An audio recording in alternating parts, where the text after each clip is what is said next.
Baik, bismillahirrahmanirrahim. Kembali kita lanjutkan pembahasan balaghah dari kitab Syarhul Balaghah min kitab Qawaidil Lughah Al-Arabiyyah li Fadilatul Syekh Al-'Allamah Muhammad bin Shalih Al-Utsaimin rahimahullahu taala. Kita masih di pembahasan tentang balaghatu al-mutakallim. Di paragraf selanjutnya dikatakan oleh para penulis wa yu'rafu tanafuru bidzauqi wa mukhalafatul qiyas bis-sarfi wa dha'fut ta'lifi wa ta'kidul lafzi bin nahwi. Dan bagaimana kita mengetahui adanya tanafur? Ya, pernah kita sampaikan di pertemuan pertama, kedua dan ketiga bahwasanya suatu kata atau suatu kalam itu terkadang ada tanafur di dalamnya. Masih ingat apa itu tanafur? Mat, apa itu tanafur, Mat? Gimana jelasinnya? Jul. Tanafur apa itu? Tanafur al-kalimat ataupun tanafur al-huruf. Jika disambungkan itu ada yang salah. Kalau huruf kesulitan dalam pengucapan. Baik.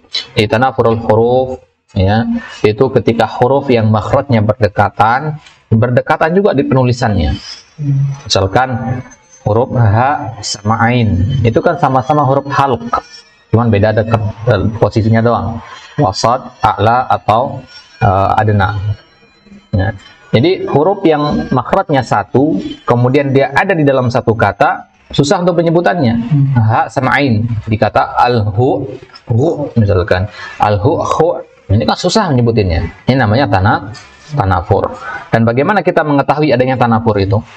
Ya, kata Syekh di sini bidzauq, dengan citra rasa, bahasa kita dzauq itu ya, cita rasa. Atau cita rasa maksudnya?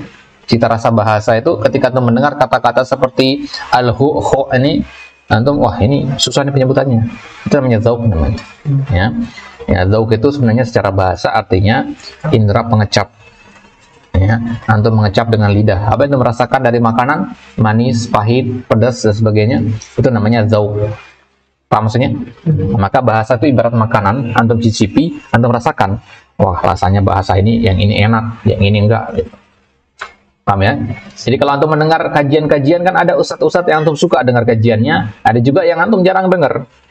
Ya. Nah, kenapa antum suka itu? Karena ibaratnya antum mencicipi makanan, wah enak ternyata, lanjut antum makan, gitu kan? Nah, yang ini antum cicipi, wah nggak enak nih, nggak sesuai selera saya, nggak antum makan, begitu. Jadi masalah kajian ustadz siapa yang antum suka, itu masalah selera, paham ya? Antum kalau suka perincian, suka yang lebar-lebar, maka kajian ustadz fulan yang antum dengar. Kalau antum suka yang banyak cerita-ceritanya, banyak contoh-contohnya, maka simak kajian Ustadz Fulan. Nah, kan sesuai dengan selera masing-masing. Jelas ya? Baik. Jadi tanafur itu bisa kita ketahui dengan az-dzauq wa mukhalafatul qiyas, dan dengan al-qiyas. Mukhalafatul qiyas, afwan. Kalau tanafur itu bisa diketahui dengan az-dzauq, maka mukhalafatul qiyas itu diketahui dengan sorof, ilmu sorof. Kapan suatu kata dikatakan menyelisihi qiyas? Qiyas yang kita masukkan di sini adalah qiyas aturan sorof. Ya, aturan sorof, dia menyelisih wazan misalkan. Ya, misalkan fa'ula, mudhari'nya yaf'ulu. Kemudian antum bilang fa'ula yaf'alu, ini menyelisih wazan, menyelisih aturan dalam ilmu sorof. Maka kalau antum ingin mengetahui sesuatu itu menyelisih aturan sorof apa tidak, maka terlebih dahulu berarti antum harus tahu apa aturan sorof dulu. Ngerti maksudnya? Nah, tanya kepada antum misalkan, fa'ula, mudhari'nya apa? Antum jawab yaf'ulu. Nah, tanya, fa'ula, mudhari'nya apa? Yaf'ilu. Ya, kenapa antum jawab yaf'ilu? Karena antum belum belajar ilmu sorof misalkan. Jelas ya? Maka untuk mengetahui sesuatu itu menyelisihi ilmu sorof apa tidak, antum harus tahu dulu aturan-aturan baku dalam ilmu sorof. Ya. Wa dha'fut ta'lif wa ta'kidul lafzi bin nahwi. Nah, kalau dha'fut ta'lif, ini sudah kita bahas apa itu dha'fut ta'lif. Ta'kid lafzi juga sudah kita bahas. Bagaimana untuk mengetahui ini dha'fut ta'lif dan ini ta'kid lafzi bin nahwi, dengan ilmu nahwu. Kalau mukhalafatul qiyas itu menyelisihi sorof, maka dha'fut ta'lif itu menyelisih aturan nahwu. Aturan nahwu adalah fiil, kemudian fa'il, Kalau antum balik fa'il duluan baru fi'il, nah ini namanya dha'fut ta'lif. Nah, ingat di sini dha'fut ta'lif bukan khata dia ya. Dha'fut ta'lif itu benar dia, cuman raqik, ya, maknanya lemah. Wal gharabatu bi kasratil ittila'i ala kalamil Arab. Dan gharabah, bagaimana mengetahui kata tersebut asing apa tidak? Dengan banyak membaca atau mendengar perkataan orang-orang Arab. Kalau antum banyak baca kitab-kitab Arab, banyak baca kamus, ya, banyak baca syair-syair orang Arab, maka perbendaharaan kata antum banyak. Ya. Kata-kata seperti ifram qa'a misalkan, bagi antum bisa jadi asing, bagi orang lain bisa jadi tidak. Ya, bagi orang yang terbiasa membaca syair-syair di zaman jahiliyah, kata ifram qa'anya adalah kata yang masyhur, kata yang sering didengar. Ya, tapi bagi orang yang pertama belajar, ifram qa'a itu yang pertama kali dia tahu, maka dianggap asing. Wa ta'kidul ma'nawi bil bayan wal ahwal muqtadayatuha bil ma'ani.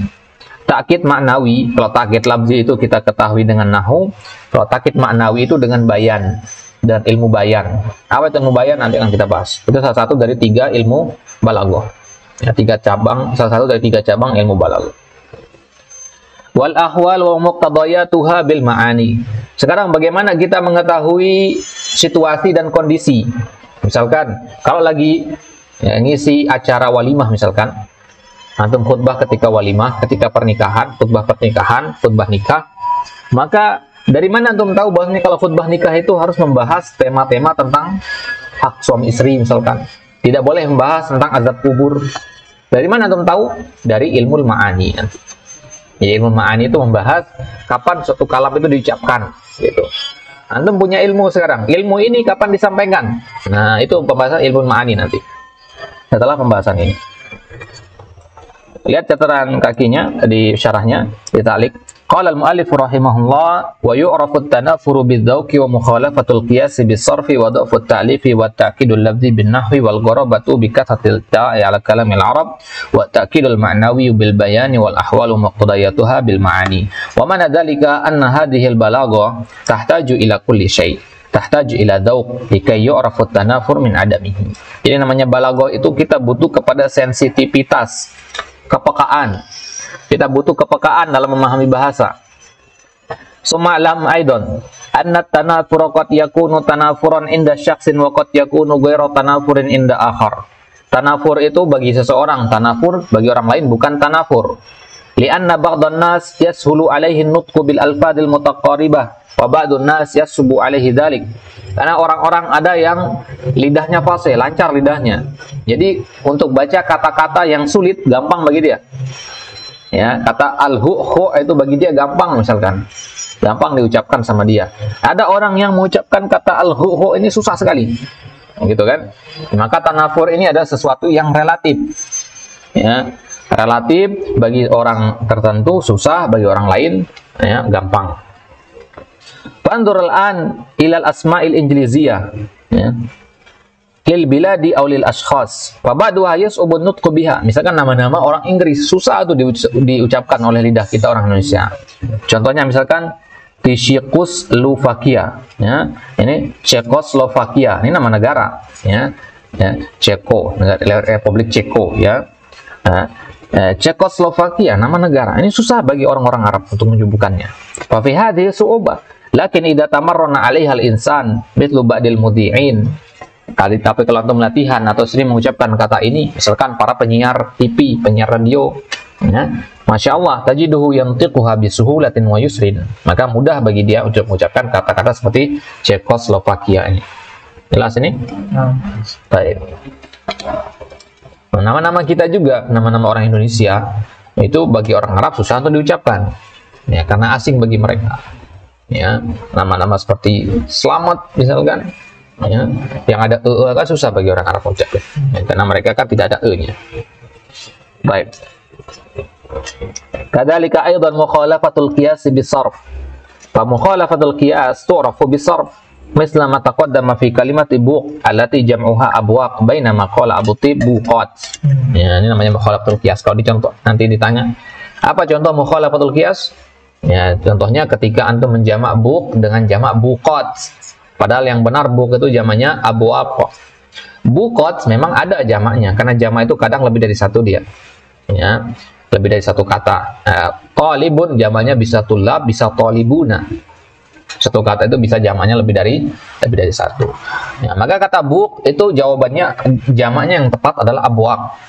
Ada nggak jamak buqat? Naam, ada jamak buqat tapi jarang pakai gitu. Jelas ya? Baik. Jadi kata buk ini ya wazannya ya fu'lun. Wazan fu'lun itu jamaknya af'alun. Paham ya? Apa contohnya kemarin? Ya? Buk apa? Kuflun. Ya kuflun jamaknya aqfalun. Ya. Nah, gitu. Wa yu'rafu aidan dha'fu at-ta'lif wa ta'kidul lafzi bin nahwi. Lianna dzalika kullahu yakunu an taqdimin wa ta'khirin wa hasbin wa ziyadah. Jadi dha'fu at-ta'lif itu kaitannya dengan mengedepankan, mengakhirkan, menghapus atau menambah. Mengedepankan sesuatu yang seharusnya ada di belakang, mengakhirkan sesuatu yang seharusnya ada di depan, menghapus sesuatu yang seharusnya tertulis, atau menulis sesuatu yang seharusnya terhapus. Ini namanya dha'fu ta'lif. Wa tu'raful gharabatu bikasratil ittila'i ala kalamil rabb.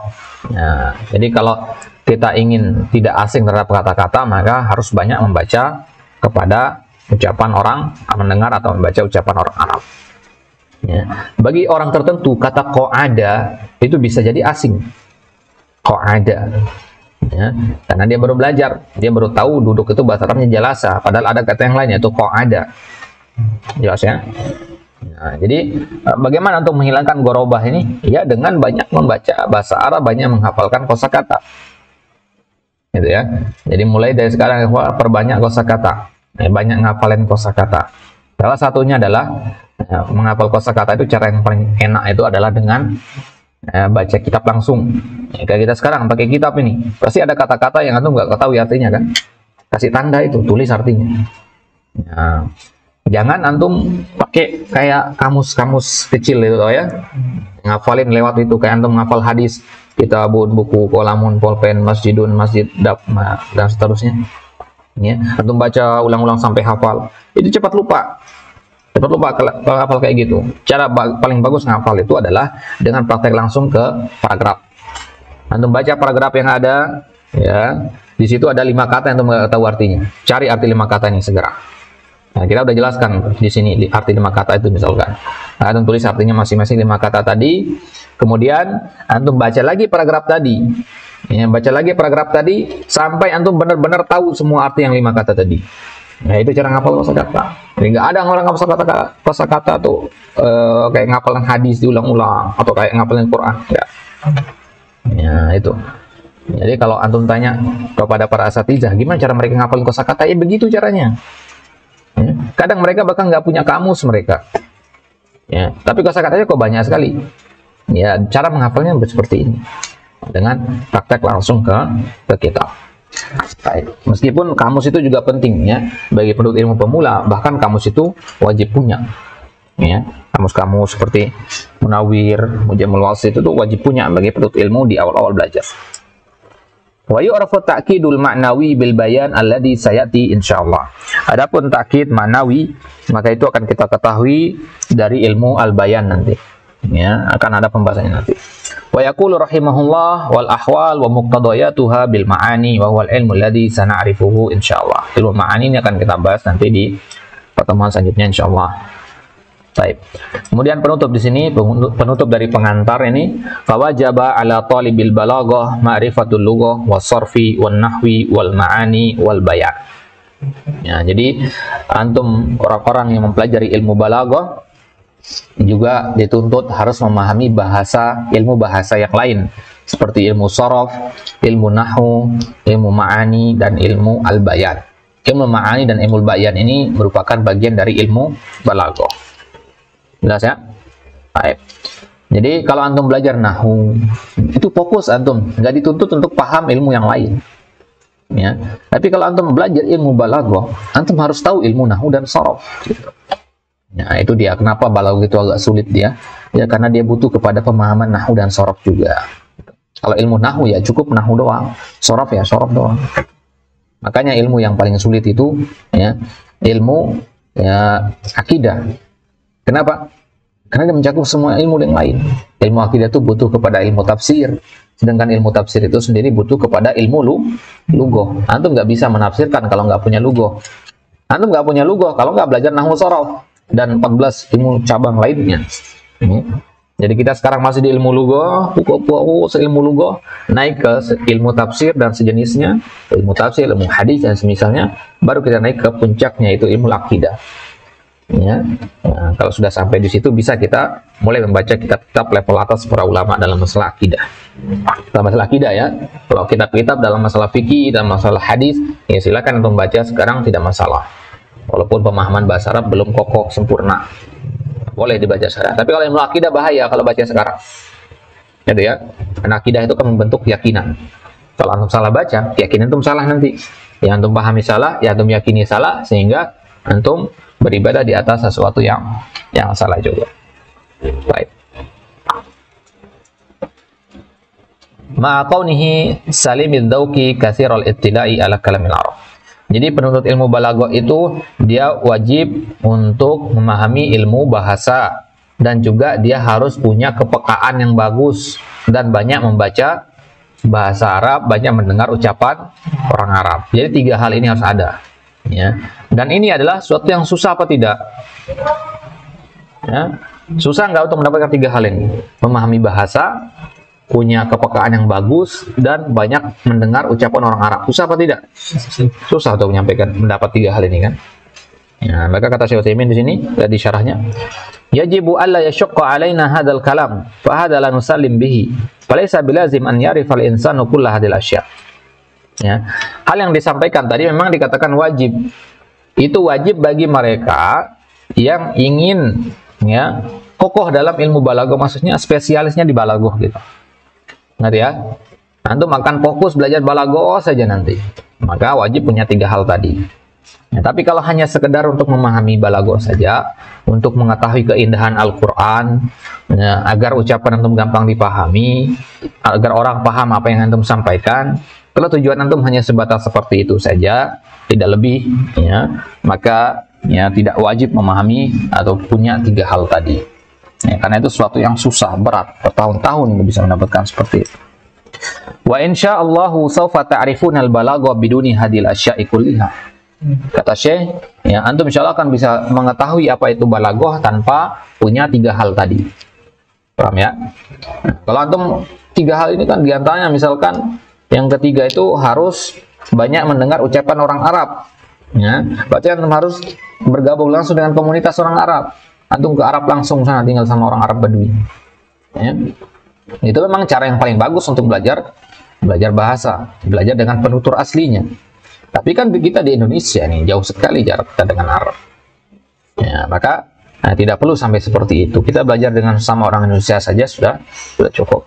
Li'annana law sallamna bihadza ay qulna yajibu taqdimu hadza ala ilmi al-balaghah la sara ilmu al-balaghah akhirul ulum. Ya. Kalau kita katakan sebelum belajar balaghah harus belajar nahwu sharaf dulu, berarti ilmu balaghah ini ilmu terakhir jadinya nanti. Karena nahwu sharaf sendiri kan banyak. Ya, nunggu selesai nahwu sharaf baru belajar balaghah. Ya, ini Syekh membantah di sini orang-orang yang mengatakan balaghah itu ngapain belajar balaghah nanti aja. Nahwu sharaf aja belum lancar, enggak begitu, ikhwan. Nggak begitu. Kalau antum menunggu nahwu sharaf antum lancar, nggak belajar antum. Nah, nahwu sharaf ini luas pembahasannya. Ya, ilmu nahwu sharaf ini luas pembahasannya, dan antum belajarnya sekali sebulan. Kapan belajar balaghahnya kalau begitu caranya? Jelas ya? Jadi jangan terperdaya dengan ucapan-ucapan seperti itu. Itu adalah tipuan. Ya, itu hanya cara syaitan untuk menghalangi antum dari mempelajari ilmu. Ilmu balaghah ini dan ilmu-ilmu lainnya pelajari sekarang. Ya, tidak ada namanya ilmu itu nanti belajarnya, enggak. Pelajari sekarang. Ya, tapi dasar-dasarnya dulu. Itu maksudnya. Ya, ilmu balaghah antum harus pelajari sekarang. Ilmu faraid antum harus pelajari sekarang, tapi mulai dari dasar-dasarnya. Yang enggak boleh itu kalau belajar langsung masuk ke level-level atasnya. Belajar faraid langsung membahas masalah al-umariyatain misalkan. Jangan dulu. Ya. Jelas ya? Baik. Wa satajiduna insyaallah annakum lastum fi hajatin ila kulli hadil umur. Kalau antum sudah belajar sekarang ilmu balaghah, langsung terjun kepada balaghah sekarang, meskipun nahwu sharaf belum kuat, antum akan tahu nanti bahwasanya ternyata belajar ilmu balaghah itu nggak terlalu butuh kepada nahwu. Memang kalau kita paham nahwu akan sangat membantu dalam memahami balaghah, tapi tanpa belajar nahwu juga, ya, ilmu balaghah itu masih bisa dipahami. Jelas maksudnya? Meskipun agak sulit, tidak semudah kalau kita punya ilmu nahwu. Ya, itulah kenapa kalau menjelaskan ilmu balaghah kepada orang yang punya dasar nahwu sharaf lebih cepat, lebih mudah. Tapi kalau yang belum punya dasar, maka akan lebih lama lagi jelasnya. Karena butuh kepada nahwu juga. Jelas ya? Baik. Wal muallif bada'a bil ilmi al-ma'ani qabla ilmi al-bayan bi anna ilma al-ma'ani ahammu min ilmi al-bayan li anna ilma al-bayan ya'udu ila al-lafzi wa ilma al-ma'ani ya'udu ila al-ma'na wa li hadza bada'a al-muallif rahimahullahu bihi. Baik. Kemudian setelah pertemuan ini insyaallah nanti di pertemuan besok kita akan membahas ilmu ma'ani. Ya. Jadi penulis memulai dengan ilmu ma'ani sebelum ilmu bayan, sebelum ilmu badi'. Kenapa? Karena ilmu ma'ani ini hal yang paling penting. Kenapa kita katakan paling penting? Ilmu ma'ani ini membahas makna. Sedangkan ilmu bayan itu membahas lafaz. Jelas maksudnya? Jika antum ngomong, kan ada dua hal di situ. Ucapan yang keluar dari lisan antum dan makna yang antum ingin sampaikan. Jelas? Mana yang lebih penting? Ucapan atau makna? Makna yang mempengaruhi lafaz, gitu kan? Ya. Mana apa yang ingin sampaikan, makna yang dibalik ucapan itu ya paling penting gitu. Makanya ini kaidah dalam bermuamalah dengan keluarga atau dengan orang-orang dekat ya, atau dengan orang yang soleh. Seorang guru memarahi antum misalkan, sekasar apapun bahasanya kepada antum, ya, jangan melihat lafaznya, lihat maknanya. Apa maknanya? Beliau sedang menginginkan kebaikan kepada antum, makanya beliau keras pada. Gitu Pak, paham maksudnya ya? Nah, jadi jangan antum marah dengan ucapan-ucapannya seperti itu. Ya, kalau antum marah berarti antum hanya melihat lafaznya, tidak kepada maknanya. Seorang bapak memarahi anaknya, ya, karena anaknya misalkan main api misalkan, ya, dia marahi anaknya dengan bahasa yang keras, bahkan sampai dipukul, itu lafaznya. Tapi makna yang ingin disampaikan di situ adalah, ya, kasih sayang seorang bapak kepada anaknya sehingga dia tidak ingin anaknya celaka. Dia tidak ingin anaknya melakukan hal itu lagi nanti sehingga mencelakakan dia. Ya. Jadi pintar-pintar menimbang makna, yang melihat kepada makna daripada kepada lafaz. Karena kebanyakan manusia yang pertama kali dia pahami itu, yang pertama kali dia tangkap adalah lafaz saja, terhenti sampai di situ, tidak melihat kepada makna yang ingin disampaikan. Maka tiga cabang ilmu balaghah ini, ilmu ma'ani, ilmu bayan, dan ilmu badi', itu ibarat kita bangun rumah. Bangun rumah, pertama kali itu bangun yang paling penting apa? Pondasinya. Ya, itulah ilmu ma'ani. Kemudian, apakah rumah kalau cuma ada pondasi dinamakan rumah? Tidak, harus ada apa? Ada tiang, dinding, atap, pintu, dan jendela. Ini hal yang paling dasar yang harus ada pada sebuah rumah, ya kan? Ya, inilah ilmu bayan. Jadi sekarang antum sudah punya sebuah rumah, ada pintu, ada jendela, ada dinding, ada atapnya. Tapi rumah ini masih belum sedap dipandang. Ya, warnanya, ya, cat temboknya belum ada, kemudian belum ada hiasan-hiasan, ya, belum ada ornamen-ornamen untuk menghiasnya. Itulah ilmu badi nanti. Apa maksudnya ya? Jadi ilmu badi itu untuk menghias, ilmu al-bayan itu untuk bangun tembok, bangun atap, bangun dinding, ya. Ilmu ma'ani itu bangun pondasi. Ini ibaratnya kita lagi nyusun suatu kalam. Kalam itu pertama kita harus tahu maknanya, kemudian yang kedua kita tahu lafaznya, kemudian yang ketiga harus tahu bagaimana memperindahnya. Jelas ya? Sehingga kalam yang kita ucapkan tidak hanya indah, tidak hanya bagus didengar, tapi juga mengandung makna yang bagus dan sesuai dengan kondisi yang orang yang kita ajak bicara. Kalau kita sudah melaksanakan tiga hal ini, memahami tiga ilmu ini dan mempraktekannya, nah, kita telah dikatakan orang yang baligh, orang yang paham ilmu balaghah. Wa katsirun minal ulama fi hadhil bilad yabda'una bi ilmil bayan wa minhum al-Jarim rahimahullah fa innahu bada'a fi kitabi al-balagh wal wadhiha bi ilmil bayan tsumma al-ma'ani tsumma al-badi'. Ya. Kalau kitab-kitab yang lain ada yang mengawali dengan ilmu bayan. Jadi sebelum bangun pondasi dia bangun dinding sama tembok dulu. ya, bangun dinding, tembok, pintu, jendela, tapi pondasinya belum ada. Ya, pondasinya belum diperkokoh, maksudnya belum dicor pondasinya. Ya, ada ulama yang seperti itu menyusun kitab, tentunya pertimbangannya masing-masing. Di antaranya ulama yang menulis kitab seperti itu adalah Syekh Al-Jarim rahimahullah di dalam kitab Al-Balaghah Al-Wadihah. Baik, insyaallah taala di kesempatan selanjutnya barulah kita masuk ke ilmu balaghah ini, satu dari 3 cabangnya, yaitu ilmu ma'ani. Kita sedang membangun pondasi kita. Allah taala alam. Wa sallallahu ala nabina Muhammad wa ala alihi wa sahbihi wa sallam, wa akhiru da'wana anil hamdulillahi rabbil alamin. Assalamualaikum warahmatullahi taala wabarakatuh.